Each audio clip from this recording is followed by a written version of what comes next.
Hello everyone and welcome to OSLIFE. First I want to apologize for not filming in so long. I was busy preparing myself to be a better OSLIFE host. Today we're going to have not just one topic but three. We're going to talk about the stress and overwhelming feeling of gift giving. So it seems like we're all victims of TV commercials, media, what to give, how much you give, what's the newest hit thing to buy and give someone.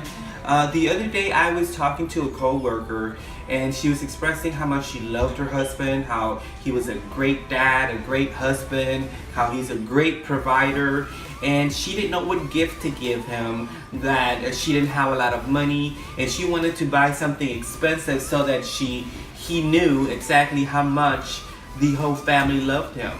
She said that he was a great man and that she wanted a gift that was worth the love that they have for him. Well, then I got to talking to her and I made her realize that basically the value of the gift does not express how much you love a person. We are forgetting the most essential thing sometimes: your verbal communication with the person that you love. It is important that if you think that this person is a great dad, a great parent, a great mom, a great brother, a great sister, a great friend, that you let them know. Let them know how important they are, how much you love them, how much you appreciate them, how important they are in your life, how you need them to be part of your life. And then no matter what you give them, whether it's a very expensive thing or something that is just as plain as simple as as flowers, for example, the person will appreciate it, because we have to go back in time. Let's step back a little. Let's learn to appreciate one more time the littlest things. It is time for us to take the time to read a card. Usually when I've gone to birthday parties and they start opening all the gifts, it's funny how when it's a birthday card, they open the birthday card, they look at the birthday card, they take what's inside of the birthday card, but they forget to read it. What's going on, people? Let's focus on the littlest things. Let's read these cards. Let's communicate to each other how important we are, and let's embrace this, and let's hug each other, and let's tell each other that we need each other. So again, like I was saying, gift giving. If you wonder why Christmas is so stressful, if you wonder why Mother's Day is so stressful, if you wonder why somebody's special's birthday is so stressful, it's because we're really not thinking on the most important things. Again, let's go back to communicating. But that doesn't mean that you should be the only one communicating and saying how much you love a person. The other person also has to be willing to listen and take the words that you're giving and appreciate them and say thank you. And believe me, and we start thinking that way, it is going to be less stressful when Christmas comes, when Mom's Day comes, when Valentine's Day comes, any special day that comes that requires a gift. They're going to be much less stressful. Topic number two. I also want to talk about greeting strangers, people that we may possibly never have as friends or communicate with. Let's take the time to greet them. Let's take the time to get to know them. Some of these people have great things to say, have great knowledge. Some of these people have so much more than other people that we think are really cool and awesome. The other day, I went with a family member to a mini market, and somebody was asking for money. So as I was saying, a gentleman came over and asked for money. I looked at him from head to toe and he looked like a great gentleman. Sometimes our biggest mistake is judging a person. And I know we're adults and sometimes we say, oh, let's not judge the book by its cover, but it's a human instinct to really focus on what people are wearing, how people look, what people do, to think that we know what kind of person they are or they would be, or what. Anyway, it's a human instinct to just look and judge. But this person really looked like a great human being. He had great eyes.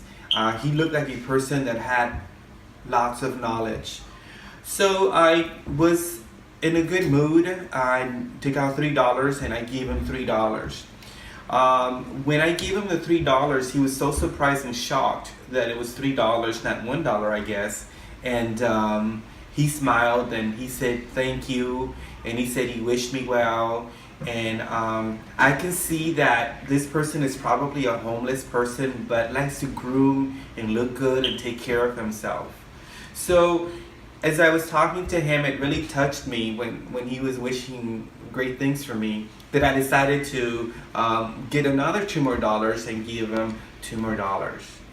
I'll tell you what, any other person would have snatched the $2 maybe, but this gentleman didn't. This gentleman said that what I already gave him was enough. And I had some little kids with me that day in my car, and he said that with those $2 I should buy something for the little kids maybe. And that really touched me. It really made me realize how there's still hope for humanity, how there's so many people out there in need, and have the time and find the time to think of others. They're unselfish people, they're good people that maybe life hasn't been the greatest to them, or maybe they made the wrong choices at one time, but essentially they are good people.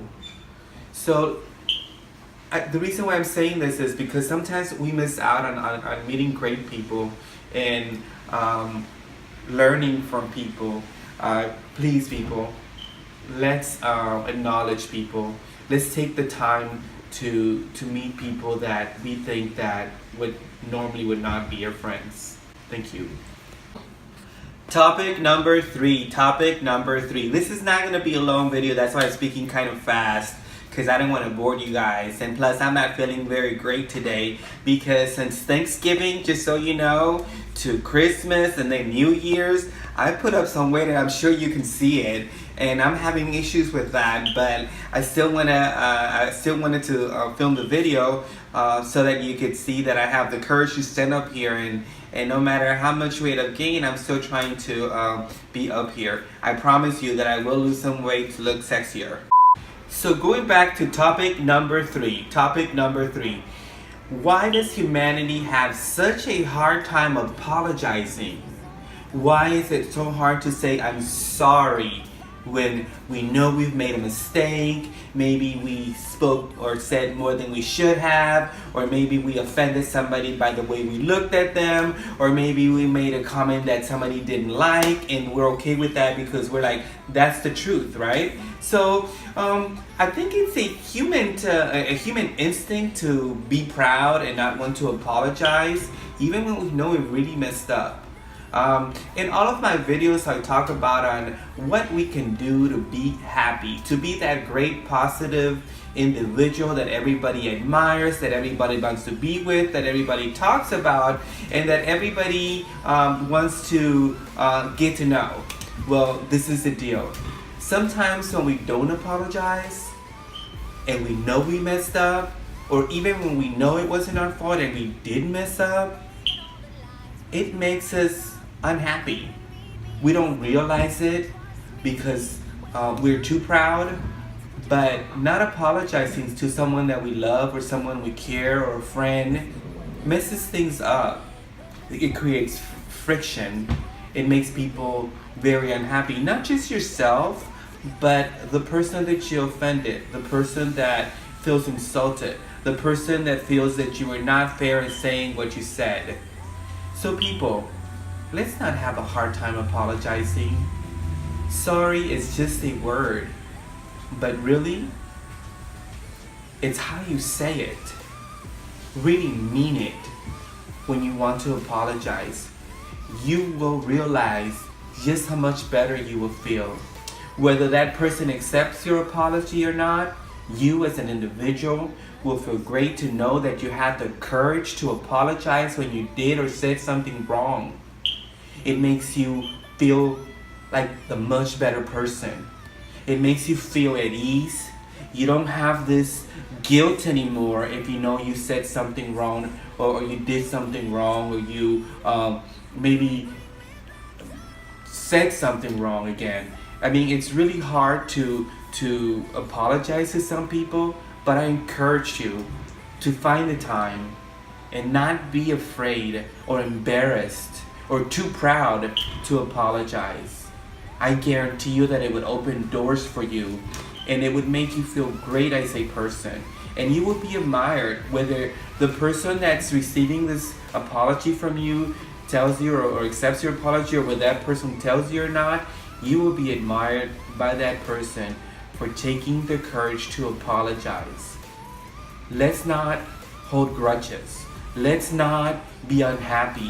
Let's not be so proud that it stops us from saying sorry to someone that we love.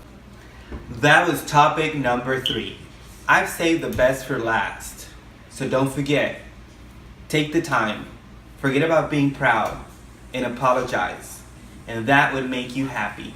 You don't want to be that person that says, oh, and I didn't get to say I'm sorry.